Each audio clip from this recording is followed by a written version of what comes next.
बिस्मिल्लाहिर्रहमानिर्रहीम। अस्सलामु अलैकुम वरहमतुल्लाहि वबरकातुहू। नहमदुहु व नुसल्ली अला रसूलिहिल करीम। अम्मा बाद। बिस्मिल्लाह के फ़ज़ाइल व बरक़ात। बिस्मिल्लाह पढ़ने की फजीलत। बिस्मिल्लाह में कितनी ताकत है। बिस्मिल्लाह कितना पावरफुल जिक्र है, इसके मुतालिक कम ही लोग जानते हैं। मोहतरम नाजरीन, हम चीज़ों की अफादियत को जानते ज़रूर हैं मगर उन चीज़ों पर अमल नहीं करते, तभी तो हम उनके फ़ायदों से महरूम हैं। बिस्मिल्लाह पढ़ना बज़ाहिर एक छोटा सा अमल है मगर उसके फ़ायदे, फ़ज़ाइल व बरक़ात बहुत ज़्यादा हैं। बिस्मिल्लाहिर्रहमानिर्रहीम एक आयत है, उसका कमाल ही और है, उसके राज ही और हैं, उसके इसरार ही और हैं। कुरान पाक की तो शान ही निराली है। आज मैं आपको अल्लाह के कलाम की इस एक आयत के रमूज, इसरार, सीक्रेट्स इतने हैं कि उसके दलाइल सुने तो अकल हैरान रह जाती है। बेईमानों को ये ईमान देने वाली आयत है। रसूलुल्लाह सल्लल्लाहु अलैहि वसल्लम का इरशाद है कि क़यामत के दिन जब मोमिन बिस्मिल्लाहिर्रहमानिर्रहीम पढ़कर पुल सिरात पर कदम रखेगा तो जहन्नम की आग उसके कदमों के नीचे से पुकार कर कहेगी, ऐ मोमिन गुजर जा, तेरे नूर ने मेरे शोले को बुझा दिया है। इरशाद नबवी है कि बिस्मिल्लाहिर्रहमानिर्रहीम पढ़ने से 4000 नेकियां लिखी जाती हैं, 4000 गुनाह मुआफ़ कर दिए जाते हैं और 4000 दरजात बुलंद हो जाते हैं। अल्लामा सैयद इस्माइल हकी रहमतुल्लाह अलैह फरमाते हैं कि अल्लाह ताला के 3000 नाम हैं।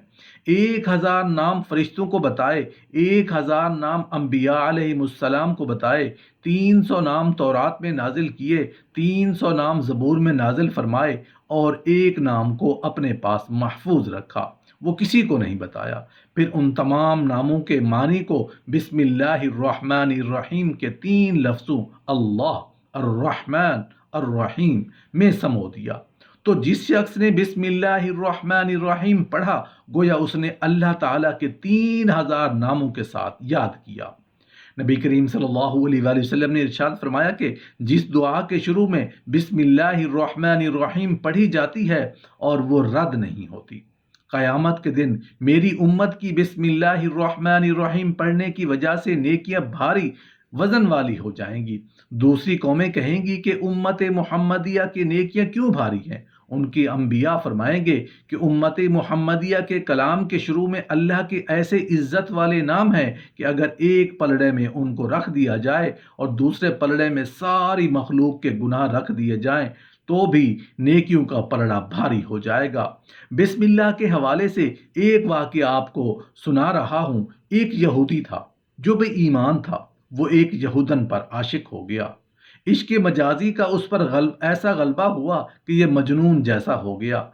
ना खाने पीने का होश था, ना आराम करता था, बड़ा परेशान था। उस जमाने में एक अल्लाह के वली हजरत अता रहमतुल्लाह अलैह थे। उसके पास आया और कहा कि हुजूर, मैं बहुत परेशान हूँ, मुझे इश्क हो गया है, चैन ही नहीं आता। आप अल्लाह वाले थे, आपने एक कागज़ पर बिस्मिल्लाहिर्रहमानिर्रहीम लिखा और दे दिया और कहा ये खा जाओ। उस यहूदी ने वो कागज़ का टुकड़ा निगल लिया कि शायद मेरा उससे काम बन जाएगा। जैसे ही उसने कागज़ को निगला तो उसके दिल की दुनिया ही बदल गई। ईमान की मिठास मिलने लगी, उसके दिल में नूर जाहिर हो गया।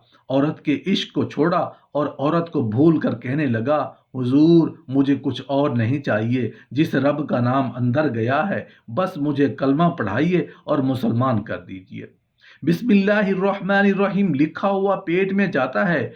उस यहूदन को पता चल गया कि मेरा आशिक तो मुसलमान हो गया है। वो भी हजरत की बारगाह में आई और कहा, मैं ही वो औरत हूँ जिसके इश्क में वो मुब्तला था, वो मुसलमान हो गया है। मुझे ख्वाब में रोज़ाना कोई कहने वाला कहता है कि अगर तूने जन्नत में अपना ठिकाना देखना है तो जा हजरत अता के पास जा, तुम्हें अपना जन्नत में ठिकाना दिखाएंगे। इसलिए मैं आपके पास आई हूँ, बताइए जन्नत कहाँ है। हजरत अता ने कहा, जन्नत का इरादा है तो पहले तुझे उसका दरवाज़ा खोलना पड़ेगा। वो कहने लगी कि जन्नत का दरवाज़ा मैं कैसे खोलूँ। फरमाया बिस्मिल्लाहिर्रहमानिर्रहीम पढ़। जैसे ही उसने बिस्मिल्लाहिर्रहमानिर्रहीम पढ़ा दिल में नूर उभरने लगा। कहती है, हुजूर बस अब मुझे इस्लाम में दाखिल कीजिए। उसने कलमा पढ़ा और बिस्मिल्लाह शरीफ की बरकत से वो भी मुसलमान हो गई। اسی رات جب وہ مسلم خاتون رات کو سوئی تو جنت میں داخل ہوئی، خوبصورت محل دیکھا، گنبد دیکھے، ایک گنبد پر لکھا ہوا تھا بسم اللہ الرحمن الرحیم لا الہ الا اللہ محمد الرسول اللہ۔ عورت نے جب یہ الفاظ پڑھے تو کسی پکارنے والے نے کہا کہ اے پڑھنے والی، اللہ پاک نے یہ سب کچھ تجھے عطا فرما دیا۔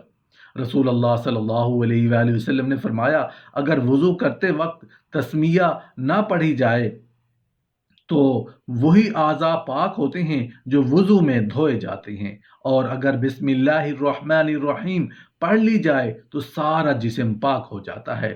دو صورتوں کے درمیان فاصلے کے لیے بسم اللہ الرحمن الرحیم کو اتارا گیا، اور یہ آیت قرآن پاک کی ایک جگہ قرآن پاک کا حصہ بھی ہے۔ پارہ نمبر 19 سورہ النمل میں یہ آیت قرآن کا حصہ ہے، اور اس کے معنی کیا ہے؟ شروع کرتا ہوں اللہ کے نام سے جو نہایت مہربان اور رحم والا ہے۔ صحابی رسول حضرت جابر بن عبداللہ رضی اللہ عنہ فرماتے ہیں کہ جب بسم اللہ شریف نازل ہوئی تو بادل مشرق کی طرف دوڑے، ہوائیں رک گئیں، سمندر کو جوش آ گیا، چوپایوں نے غور سے سننے کے لیے اپنے کان لگائے، اور شیطانوں کو آسمان سے پتھر مارے گئے۔ اللہ پاک نے فرمایا مجھے میری عزت و جلال کی قسم، جس چیز پر بسم اللہ الرحمن الرحیم پڑھی گئی میں اس میں برکت دوں گا۔ کاروبار میں، رزق میں، معاملات میں بسم اللہ کو تھام لو۔ اللہ پاک نے مختلف انبیاء کرام پر صحائف اور کتابیں نازل فرمائیں جن کی تعداد 104 ہے۔ ان میں سے 60 صحیفے حضرت شعیب علیہ السلام پر، 30 صحیفے حضرت ابراہیم علیہ السلام پر، 10 حضرت موسیٰ علیہ السلام پر تورات شریف اترنے سے پہلے نازل ہو گئے تھے۔ پھر 4 بڑی کتابیں ہیں، تورات شریف، زبور شریف، انجیل مقدس اور قرآن مجید۔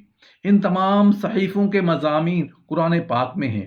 قرآن پاک کے سارے مضمون سورہ فاتحہ میں ہیں، اور سورہ فاتحہ کا سارا مضمون بسم اللہ الرحمن الرحیم میں ہے، اور بسم اللہ الرحمن الرحیم کا سارا مضمون حرف با میں موجود ہے، اور اس کے معنی کیا ہے؟ یعنی جو کچھ بھی ہے مجھ یعنی اللہ پاک میں ہے، اور جو کچھ ہوگا مجھ یعنی اللہ پاک سے ہی ہوگا۔ تمام صحیفوں اور قرآن مجید کا نچوڑ بسم اللہ الرحمن الرحیم میں موجود ہے۔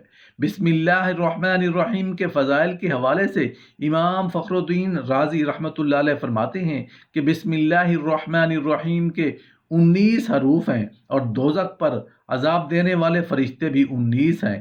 آپ فرماتے ہیں کہ امید ہے کہ ایک ایک حرف کی برکت سے ایک ایک فرشتے کا عذاب دور ہو جائے گا۔